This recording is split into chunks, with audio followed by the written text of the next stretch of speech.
Hello，大家好，歡迎嚟到危險檔案，我係 Bailey。今日想同大家講下呢一單案件，就係發生喺美國個聖塔克拉拉。喺2024年嘅1月16號早上10點半，警方收到個電話。喂，你好啊，我今日成朝打電話俾我朋友，但係都冇人聽。咁我咪去咗佢間屋嗰度睇下咯，各區門又冇人應。咁我望住入去佢間屋入面，我就見到好似有個人影，但係奇怪又冇人開門，佢平時唔係咁噶嘛。我真係好擔心佢哋啊！你可唔可以派2個警察過去睇下佢哋發生咩事啊？唔該。警方喺半個鐘頭後，早上11點就到嗰間屋。警方割佢門，但係冇人應，於是喺間屋個周圍睇下，見到喺個門口嗰度有2個馬桶。警方於是就喺啲窗門裝入去，但係都冇發現。咁佢哋就去咗後門嗰度睇下，一望入去就見到個男人坐住喺地下，仲要成身鋪滿晒洪水，望落去好似好吽吽豆豆，三魂唔見七魄。警方叫佢立即開門，但係佢都唔應，冇辦法，警方就強行咁入咗去。佢哋周圍咁巡下，跟住入咗去睡房，喺嗰度就見到個女人瞓住咗喺地下，冇咗生命嘅跡象，成身鋪滿晒洪水，連啲牆同埋啲門都有。一望下嗰個男人，佢多處都有傷痕。睇落去呢一個女子生前都有同佢打鬥過，警方就問呢一個男人發生咗咩事，佢話佢琴晚好嬲，所以就同佢老婆打交。警方於是就拘捕咗佢，帶咗佢返差館。解剖報告就顯示呢一個女子俾人打到不似人形，不但只斷咗個鼻哥，仲要腦出血。報告顯示呢一個女子過咗身之後仲俾人打，直情好似同佢有10冤9仇。咁到底呢兩夫婦係邊個，同埋點解呢個男人要咁樣傷害佢老婆呢？Lorraine Chan 當時係27歲，出生於喺中國個成都。佢由細到大都好受女仔個歡迎。佢有190cm 高，屋企家庭環境好好，屋企人好錫佢，對佢悉心栽培，供書教學。咁佢都好努力讀書。喺2014年，佢就成功考咗入清華大學，讀電子資訊工程。之後喺2018年，佢走咗美國個 UC San Diego， 讀咗一個電腦科學嘅碩士學位。喺2020年，佢就入咗 Google 做軟件工程師。咁佢個老婆 Xuan Yiyu 都係27歲。就出身於中國嘅吉林省，佢由細到大讀書都好優越，佢成績好好，亦都好叻，所以間唔中會上下新聞頭條。而佢屋企人都以佢為榮，好錫呢一粒女。之後佢就去咗美國個 UC San Diego 嗰度讀書，喺嗰度佢就認識咗佢老公 Lorraine Chan。喺2020年，佢就入咗 Amazon 做軟件開發工程師。佢同 Lorraine Chan 個感情越嚟越好。咁佢哋拍拖拍咗一段時間 Lorraine 就同佢提出咗一個意見。Lorraine 叫佢過嚟 Google 嗰度做，咁佢哋咪可以多啲時間見對方咯。咁呢一個女仔都應承咗佢。咁佢就喺2021年個6月份過咗去 Google 嗰度做。喺2022年個11月份，佢哋2個就結婚。喺2023年嘅4月份，佢哋就買咗一間屋喺 Silicon Valley Road， 價值200萬美金。嗰間屋好大，有4房，同埋有近返工。佢哋平時嘅週末就會一齊去爬山、食下飯，約啲朋友出嚟玩下。經常都會發下啲照片上 Instagram。啲朋友同埋鄰居都會覺得呢兩夫婦好恩愛，郎才女貌，係一個幸福小家庭。如果真係咁樣嘅話，點解 Lorraine 要咁樣對佢老婆呢？咁佢就同法官講話，佢係一時衝動，絕對唔係有預謀嘅。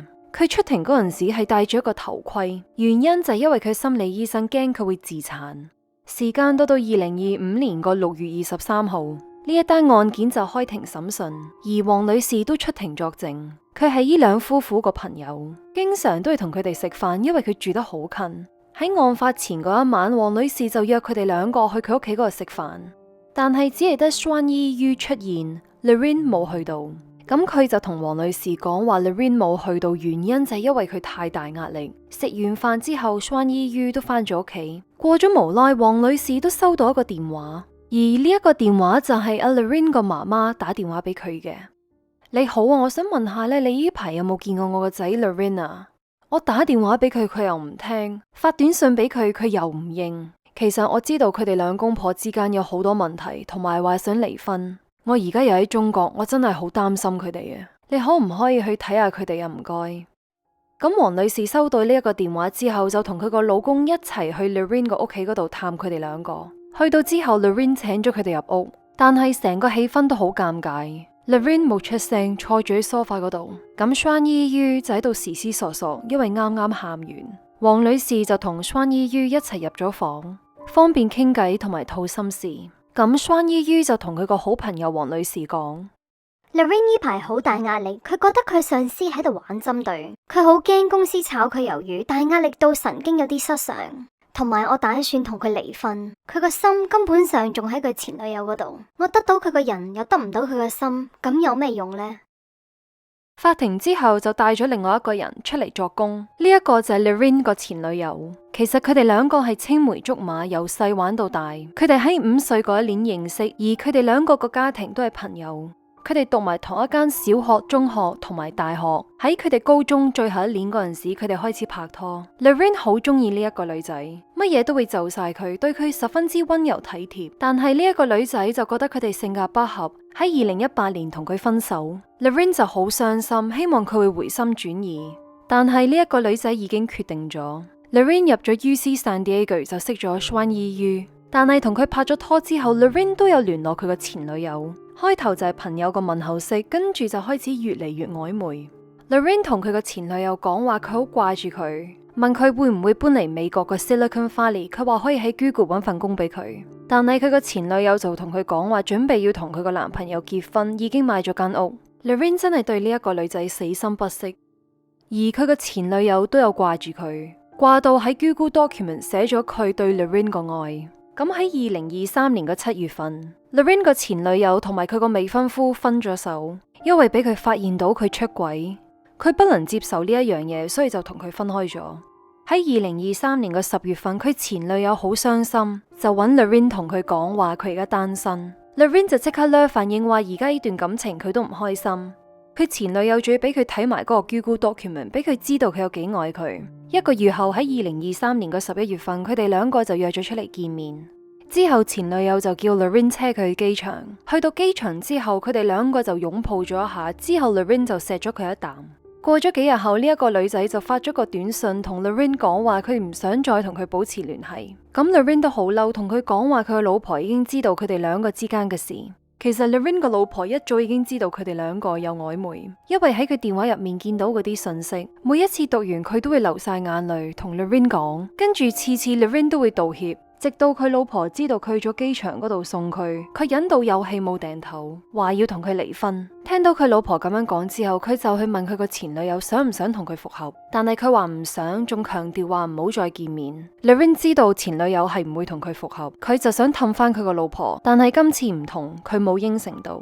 Lorraine 仲會同佢老婆講話，佢個前女友又叻過佢，又好過佢，搵錢仲要多過佢。聽到啲咁嘅說話，佢好傷心，開始越嚟越自卑。種種嘅壓力令到 Lorraine 越嚟越崩潰，又驚俾人炒，老婆又話同佢離婚，前女友又唔肯同佢復合。但係幾大壓力都好，呢一個唔係一個原因嚟奪走一個人嘅性命。呢一單案件到今時今日都係審訊中。喺案發嘅4個月後，佢哋嗰間屋就賣出咗232萬美金。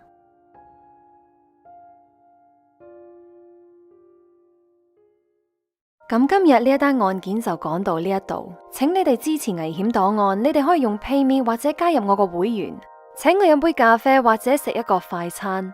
多謝你哋嘅收睇，請你俾個 like 我，訂閱我呢個頻道同埋 share 呢一條片出去，咁我就下一次見你哋啦，拜拜。